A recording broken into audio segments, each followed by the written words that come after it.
Buenos días. Vamos a iniciar nuestra charla virtual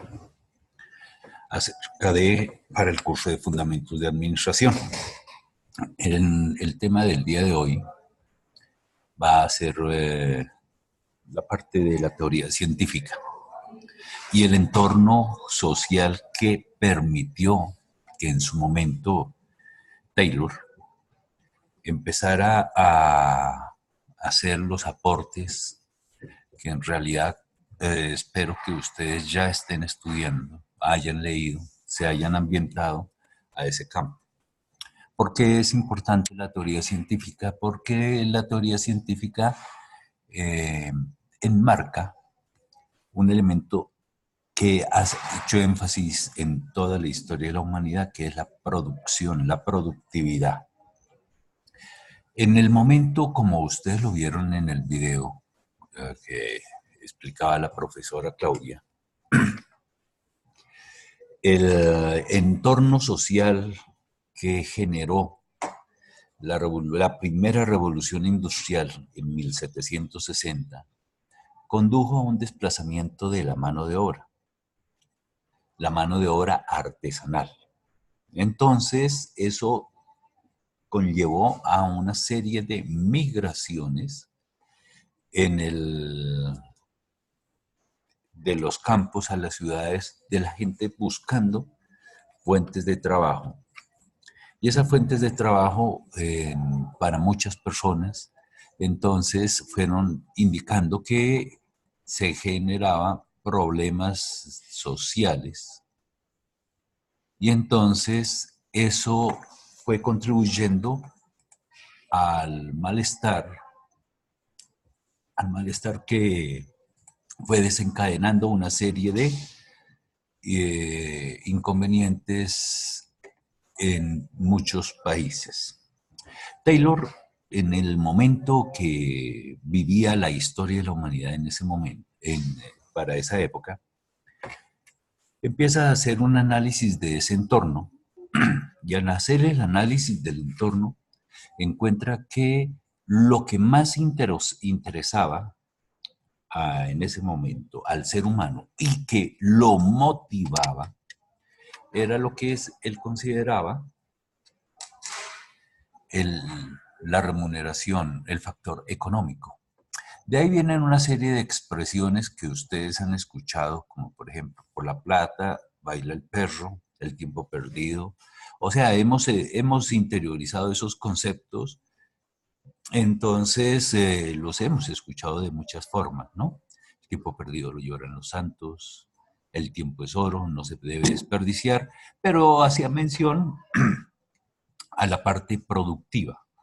O sea, a no desperdiciar el tiempo de trabajo porque el trabajo generaba riqueza. Para el entorno de la época, entonces, la clase trabajadora tenía una serie de limitantes, pues no tenía acceso a una cantidad de conocimientos. Y las jornadas de trabajo para esa época eran unas jornadas muy extensas, mínimo de 12 horas y en muchas ocasiones superaban las 14, las 16. Esto iba generando mucho malestar. ¿Por qué? Porque el ser humano en ese momento aparecieron y estaban ya las teorías del liberalismo económico y entonces el dueño de los bienes de capital era el que iba a generar, eh, pues quería generar la prosperidad. Dentro de ese entorno social, el trabajador era visto como una persona que por ignorancia entonces no sabía sino obedecer órdenes. Y no era correcto entonces que el señor, el trabajador, pensara en otras cosas. Para Taylor, entonces, considerando el término eficiencia y eficacia, para él la eficiencia debería tenerla entonces en su momento el trabajador. Y para que el trabajador fuera eficiente, debía realizar una labor completamente especializada. Esa labor especializada generaba entonces también una serie de impactos que por el trabajo repetitivo que tenía que hacer el trabajador, ese trabajo repetitivo, tensionante, y condujo a algo que se denominó en esa época fatiga laboral. Fatiga laboral que hoy conocemos como estrés. Hay una película que retoma muchos elementos, afortunadamente todavía la pueden apreciar, y es la película que maneja Charles Chaplin, Tiempos Modernos. Si tienen la oportunidad, vean la película, pues la película tiene una crítica social, y entonces mírenla con la óptica, desde la óptica más bien de los estudios que están haciendo de la teoría científica. En esa película se ve cómo, o Chaplin transmite cómo la persona y era víctima de esa alta especialización en la labor. Bienvenida, Lady Joanna. Entonces, la persona era altamente víctima y condujo en la película a una serie de requerimientos psiquiátricos. Bueno, retomemos. Entonces, las relaciones obrero-patronales en ese entorno eran unas relaciones tensionantes, donde la clase obrera era víctima de la explotación, y el empleador, o el patrono más bien, consideraba que tenía que exigir para obtener la rentabilidad que él tenía. Entonces aparece un término de eficacia, y la eficacia la iban a manejar eran las personas que tenían la actividad estratégica, o sea, los dueños de las empresas. Vale la pena destacar que la empresa en ese momento era vista como una organización eminentemente familiar. Era manejada por el dueño, que el dueño era el dueño de los medios de capital, y era quien designaba, por regla general, a familiares y amigos en los cargos de mando. El trabajador, como no era considerado una persona capaz, entonces requería de una persona que le forzara a trabajar. Y en esa época aparece la palabra capataz, que algunos lo escucharon, pero se utiliza la palabra supervisor. ¿Y el supervisor qué tenía que hacer? Supervisar que el trabajo del trabajador fuera de calidad, que no perdiera tiempo y que optimizara al máximo los recursos de los cuales se le daba. Por eso surge y se denomina la expresión de eficiencia. El entorno entonces era un entorno donde el aspecto económico era el que primaba. Y ese aspecto económico conduce a que la clase obrera, tratando de buscar mejores condiciones, se empiece a asociar y da así unos inicios a lo que se llama el sindicalismo que hoy conocemos actual. Y aparece también dentro de ese movimiento la forma como los obreros empiezan a ayudar para tratar de hacerle frente a la escasez y a las limitaciones económicas que tenían para poder adquirir productos. Y entonces, dentro de esa escasez, surgen las asociaciones que hoy conocemos como cooperativas. O sea, inicia una forma de cooperativismo. Pero ¿qué seguía pasando? Que aparece un señor que también oyeron y van a oír nombrar en algunos momentos más adelante en la formación, que es Carlos Marx. y Carlos Marx producen el manifiesto, el segundo manifiesto, y en ese manifiesto Marx plantea que va a haber una crisis del sistema capitalista, y esa crisis debe conducir al surgimiento de otro sistema. Pero ¿qué pasa?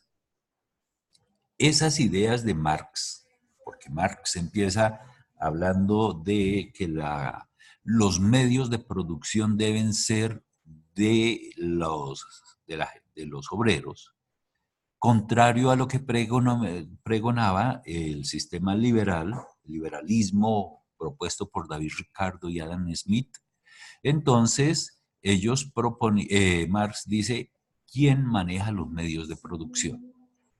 El obrero.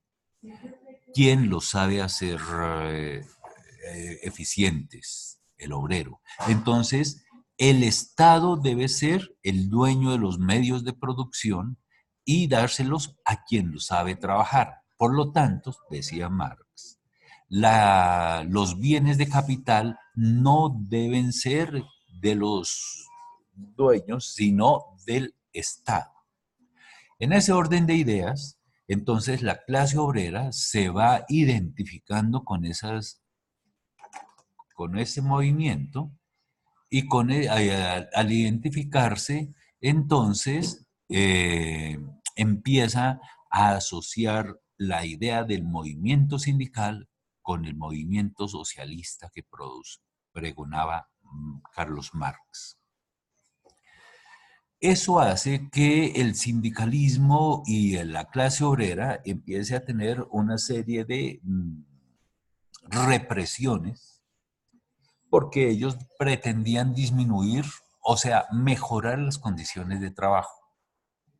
Para mejorar esas condiciones de trabajo pedían mejores ingresos y disminución de la jornada laboral, entre otros aspectos.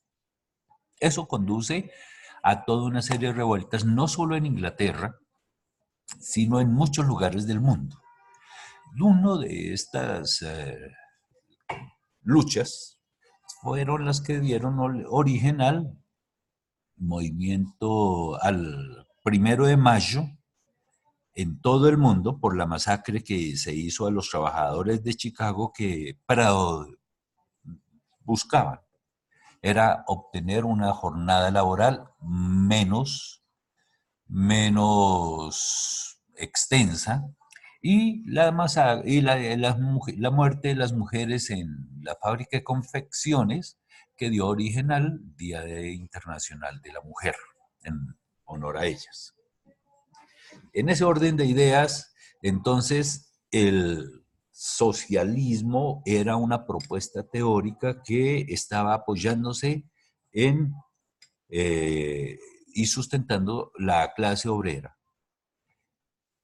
Y esos movimientos entonces van siendo reprimidos, pero Taylor pretende y propone una teoría por medio de la cual él busca la armonía entre el trabajador y el patrón. Él dice, ¿qué es lo que motiva al hombre? Entonces, en ese momento era la plata. ¿Qué es lo que quiere? Plata. El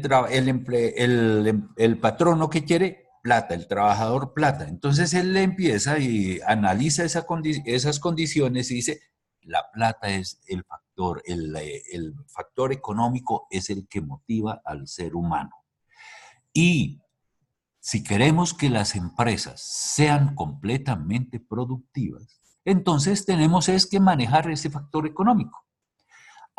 La propuesta, entonces, él empieza a analizar, ya vieron ustedes en el video de la profesora, cómo él empezó siendo obrero y fue escalando y formándose, creciendo hasta que llegó a ser administrador, hasta que fue economista e ingeniero, y surge una propuesta que él dice de la mejor forma de hacer las cosas. Esa mejor forma la encuentran en los libros como The Best Way. Y él consideraba que las plantas, la producción en una planta debía estar diseñada para que las cosas se fueran dando sin mayor problema y se pudiera optimizar todo el recurso que ellos tenían y así hacer que el trabajador fuera más eficiente.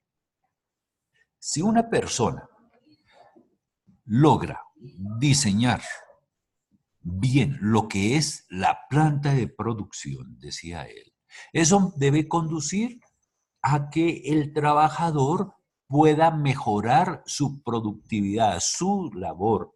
Y al mejorar su labor, entonces vamos a pensar en darle una remuneración acorde dependiendo de esa productividad y entonces surge lo que se llamó el día justo de trabajo. O sea, el trabajador debía tener unas cuotas, cumplir unas cuotas mínimas. Si el trabajador cumplía esa cuota mínima y quería, por esa cuota mínima, le iban a dar una retribución. Pero si él quería trabajar y ganar más, entonces debería quedarse trabajando adicional, o sea, producir más, lo cual se conoce hoy como producción a destajo, dando lugar a ese término, ¿sí?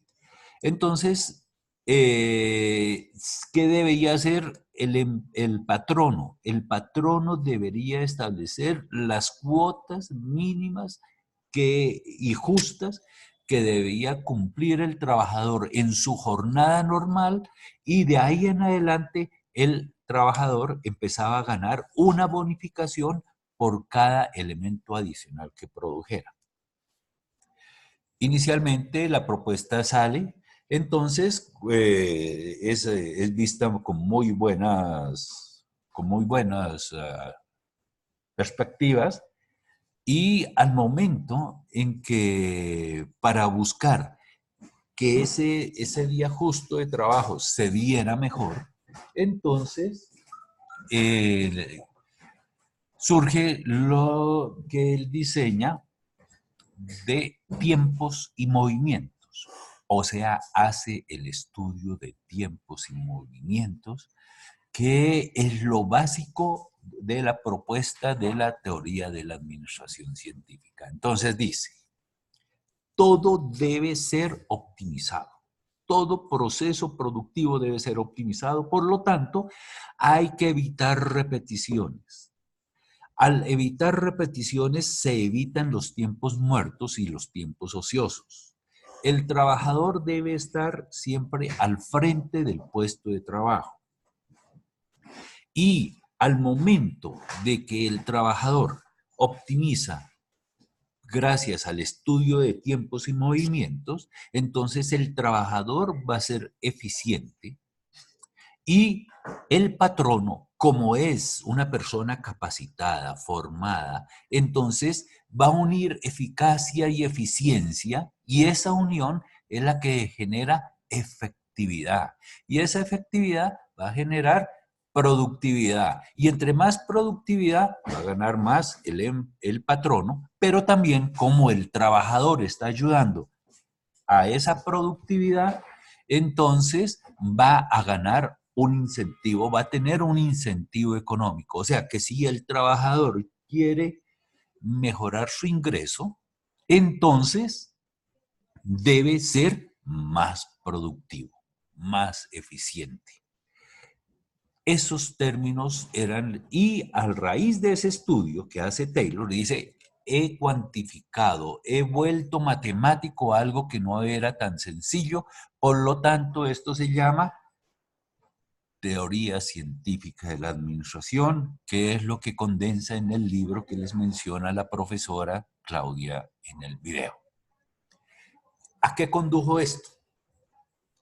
Esto conduce a que los patronos inicialmente no toman en cuenta que están tratando con seres humanos y entonces establecen unas cuotas productivas para definir lo que hablábamos antes del día justo de trabajo muy altas. Al establecer unas cuotas muy altas, ¿por qué? porque no es lo mismo una persona que empieza a laborar a las 6 de la mañana. A las 6 de la mañana está con toda la energía, pero a las 11, 12, 1 de la tarde ya no es lo mismo de productiva, pero ellos asumieron que la productividad casi no podía tener variación.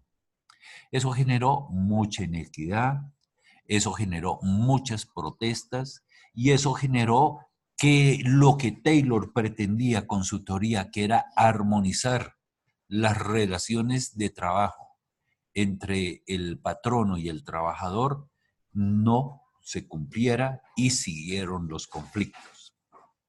Esos conflictos van desarrollándose en los inicios del siglo XX y se ve fortalecido esa situación porque aparece, surge en 1914 lo que todos conocemos y ustedes saben muy bien, la Primera Guerra Mundial, que empezó en 1914 y llega hasta 1919. Pero, ¿qué es lo importante de la Primera Guerra Mundial acá? La importancia de ese evento radica que en octubre de 1917, que en el calendario antiguo, en octubre surge la Revolución Rusa. Y con esa Revolución Rusa se presenta un evento y es que tumban al zar y llegan la clase obrera al poder. Entonces, la propuesta que había hecho Marx y Federico Engels sobre el socialismo deja de ser un evento teórico y se vuelve real porque Rusia deja y se acoge al socialismo. Rusia se vuelve socialista y el mundo se fracciona entonces en dos eventos, unos capitalistas y otros socialistas. Y en el campo empresarial, la productividad sigue siendo el objetivo y el propósito. Y entonces esa productividad, ese objetivo y ese propósito se convierte en uno de los más buscados por parte de los gran teóricos de la administración. Con esto lo que quiero indicarles es que las teorías administrativas, todas las que ustedes van a seguir viendo, estudiando, no son fruto de una inspiración, sino son fruto de un entorno socioeconómico que afectó. Así como en ese momento Taylor consideraba la productividad, la efectividad como un factor fundamental para cualquier organización, entonces en otros momentos también tenemos que aparecen otros teóricos cuando proponen la teoría de relaciones humanas que dicen, no señor, hay otras formas de lograr esa productividad. El trabajador no le interesa solamente el dinero, no le interesa solamente el factor económico. El trabajador también se preocupa por la parte social, por las relaciones. O sea, una persona no llega a trabajar solamente pensando en remuneración, sino también le gusta sentirse perteneciendo e interactuando con otros seres. O sea, el trabajo debe permitir que la persona se integre socialmente. Entonces aparecen propuestas que más adelante se verán, como la de teoría de relaciones humanas, que habla de la armonía es otro elemento, o sea que el ser humano no solamente es motivado por dinero, sino hay otros elementos simbólicos que también lo pueden motivar. Retomando, entonces, la administración científica considera que lo fundamental era la productividad, que para ser productivos tenía que el trabajador ser eficiente y la gerencia ser eficaz, y que si ambos se unían eran efectivos. O sea, aparece el término de efectividad y productividad. Y esa productividad, en teorías, según lo que proponía Taylor, debía dar beneficios tanto al patrono como al trabajador. Como les explicaba, no se dio, pero la idea y la propuesta buscaba ese sentido social cuando Taylor la propone. Aparece el término de producción a destajo, aparece la fatiga, aparecen una serie de elementos que todavía se manifiestan y se presentan en nuestro entorno. También hemos encontrado que la propuesta de Taylor eh, pudo, procurando armonizar al ser, la persona, entonces esa propuesta aún se aplica con muchas modificaciones en las empresas actuales, ¿sí? Muchos teóricos de la administración atribuyen, gracias a que la revolución y el progreso de muchos países se debe en gran medida al aporte de Taylor con su teoría científica. También encontramos que dentro de eso, después de otras personas han seguido y siguieron la teoría científica y le aportaron. Dentro de ellas tenemos a Henry Ford. Henry Ford, que todos conocen por el diseño de los carros, por los carros. El sueño de Ford era que todo el mundo tuviera un carro, porque el carro existía, los automóviles existían, pero eran solamente para los que tenían mucho recurso económico. En su momento, la propuesta de Ford, basada en lo de Taylor, empieza a tomarle algunas variaciones, empieza a notar, a analizar Ford, que algo que afectaba la productividad de una organización eran las enfermedades, las licencias, los retiros, en fin, la rotación del personal. Esa rotación de personal implicaba que cada vez se tuviera que estar reiniciando el proceso de capacitación o de entrenamiento para el trabajador. Y eso, aunque no se refleja en los estados financieros, sí generaba pérdida. Ese concepto, cuando Ford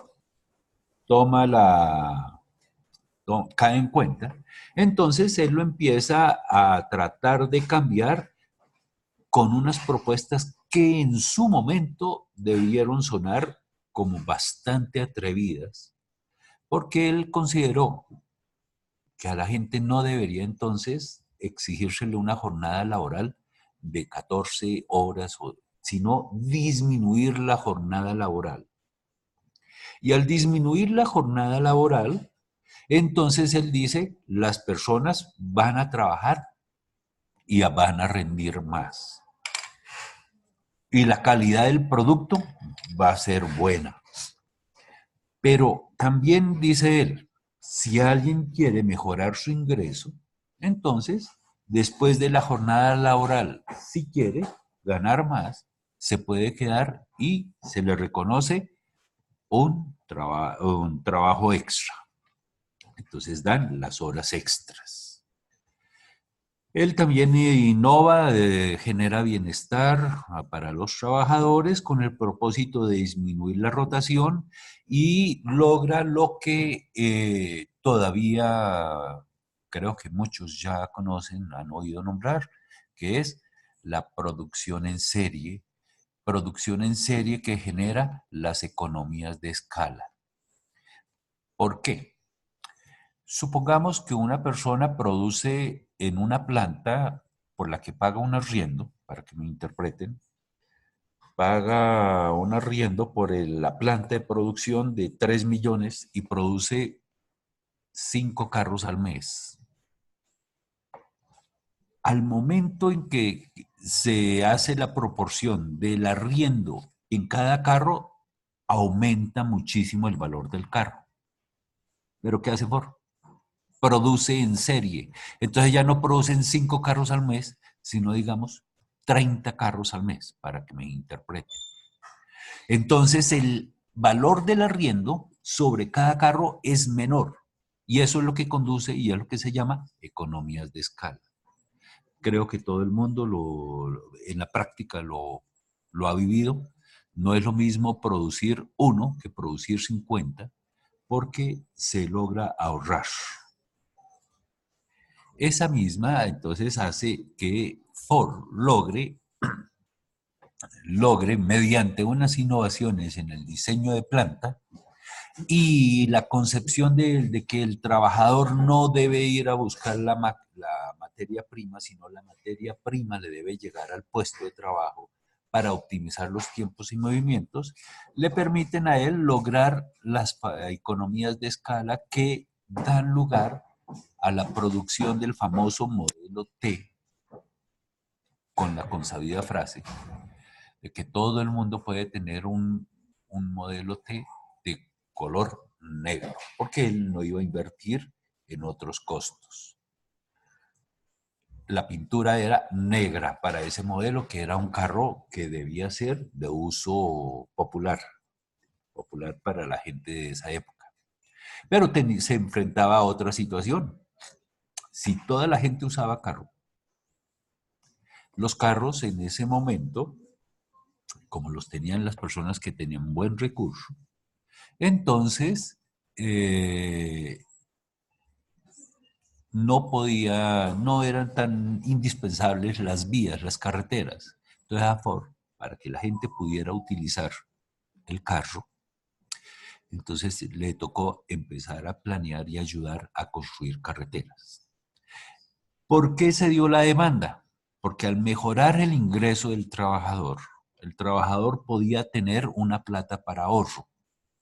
Y ese ahorro era con lo que él pretendía que la gente lograra comprar sus carros. Y dio lugar a lo que se llama la marca Ford. Esa es más o menos la propuesta que lanza Ford y como complemento a la teoría científica.